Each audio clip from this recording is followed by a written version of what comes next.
Welcome, my dear viewer, to Dr. Paul Kibicho YouTube channel. It's my pleasure to thank all of you for the support that you have continually accorded to me. And I still look forward to providing more information pertaining to what we call life issues and matters. Today, I want us to discuss about how people confuse getting employed with what we call permanency abroad.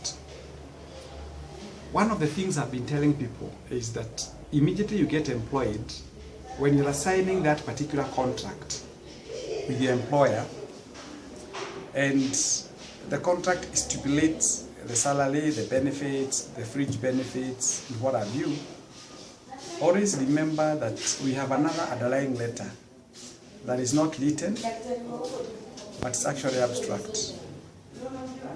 Meaning that if you get employed at 25, and the retirement age is 60 years, you have 35 years to go before you retire. That data is normally not explicitly expressed in that particular contract. I have had incidences where people, by the way, and I'm very, very uncomfortable with that, somebody reaches retirement or something happens like the way the COVID-19 wave came and people are retrenched. Over 1.7 million people are retrenched. You realize that majority of them, they were not prepared. They never thought that possibly there was going to be this kind of a situation. Now, majority of them are suffering. Marriages are breaking down. There's what we call an increase in what we call gender-based violence, among other problems. And one is left wondering. And I've been telling people for many years, I was equally hit hard by COVID-19. My job entails doing consultancies out there. I had several of them that I had lined up for this year. I had even better plans for this year. But of course now the unexpected happened. I have seen, without mentioning names due to what we call professional values, and this is an area that I normally teach people about what we call business values and ethics. A very prominent guy who was actually a journalist, and he retired miserably. I saw him actually appealing to the members of the public to remember him and give him some money to be able to actually get his life restarted again. And you wonder, the employer ensured that every time this guy was paid his salary. But unfortunately, he never knew that anything can happen. Now, that anything that can happen happened. The guy was actually a former shadow of himself. I have seen another person who was even given an extension in the media house up to about 70 years. But after that person retired, a funds drive was organized. And you wonder, you knew for sure that one day you are going to retire. What are you doing about it? Please plan. The other day I saw another fellow, without mentioning where he or she works, was almost willing to sell his kidney to be able to bail himself out financially. We don't require that kind of a thing to happen in a lifetime. So what must you do? My advice to you is this. Number one, you must learn to live within your means. Avoid living large. Living large means you are spending more money than you make in life. When you spend more money than you make in life, you enter into that cocoon of debt. And of course, remember, they say in Swahili, kukopa harusi kulipa matanga. You cannot afford yourself to be the subject of ridicule by your peers for failure to actually honor your financial obligations. So live within your means. If you are earning a salary of 50,000 shillings, I see no sense at all for you to go renting a house of 25,000 shillings unless you have a problem. People will always talk. When you buy a new car, they talk that this guy is spending his money on vehicles that are depreciating. When you buy a big house, they say this guy is forgetting that one day the children will grow up and they leave him or her. So if you continually listen to people, you get completely lost. Do things that pleases you. Do things that adds value to you.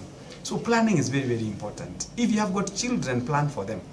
Don't go getting so many children if your finances are not supporting. And again, remember, a bigger salary is not a guarantee of comfort tomorrow, because a salary can be stopped anytime. The only thing that can give you the comfort and the peace of mind is when you know that you have already been able to put a solid financial base that continually gives you what we call passive money. Passive money means you're not just waiting for the salary to be paid to you by the employer. No, do something else. And this man called Mr. Robert Kiyosaki, he normally says that the poorest of them all is the one who relies on one source of income. So we must learn to plan our finances. If it is education, pay in advance. If, for instance, you have a mortgage loan that you have taken, clear it as early as you can, because you never know what tomorrow has for you. Now look at our brothers and sisters who own private schools. They were hit hard. Some of them, they had taken buses on loans, and they were using what we call school fees payment as the premise upon which they were going to rely on in terms of paying that particular loan. Now the schools were closed, there was no income.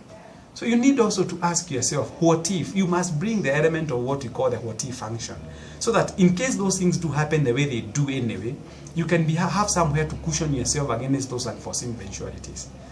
Please also select your friends. Not everybody is your friend. By the way, and I repeat this, and please underline, some people, they come pretending that they are your friends. They are not your friends at all. They are not your friends at all. They pretend they are your friends, but they are not your friends.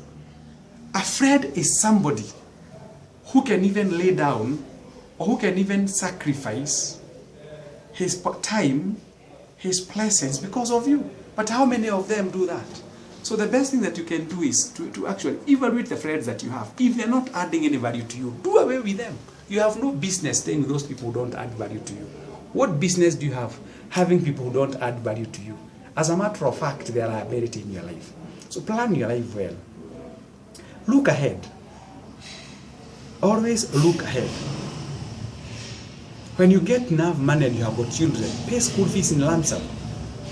If you're still renting a house, you need to ask yourself, if you are paying, for instance, a rent of, let's say, you are paying a rent of 25,000 shillings, ask yourself, what if you have a piece of land of your own, don't you worry whether it is Gatuanyaga, whether it is Kirimabogo, whether it is Magogoni, whether it is Kenol, whether it is Sagana, as long as you are coming from your own house, that one gives you the peace of mind. You should have a roof over your head for your family and yourself.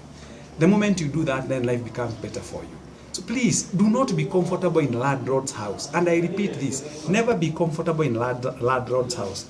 Because your relationship with your landlord is payment of that particular rent. If you don't pay rent and you have lived there for more than 10 years, he's not going to excuse you for that. So please be wise and listen to me carefully. I have done, well, I thank God, I've done a lot of research on money matters, on business matters. I'm a lawyer by training. I'm a doctor in finance and business by training. I'm a marketer by training. I'm a business administrator by training. So please, I advise you as my brother, as my sister, do not get hooked up by what we call the trappings of that big man syndrome. Driving the biggest car in town, living in the most expensive suburbs in town, and it is not your own place. Don't you worry about what people will say. You better even stay in a small house but yours, so that in the event things go haywire, as sometimes they do, you have what we call a roof over your head. It will be easier for you to look for money for food only, as opposed to looking for money for food and rent.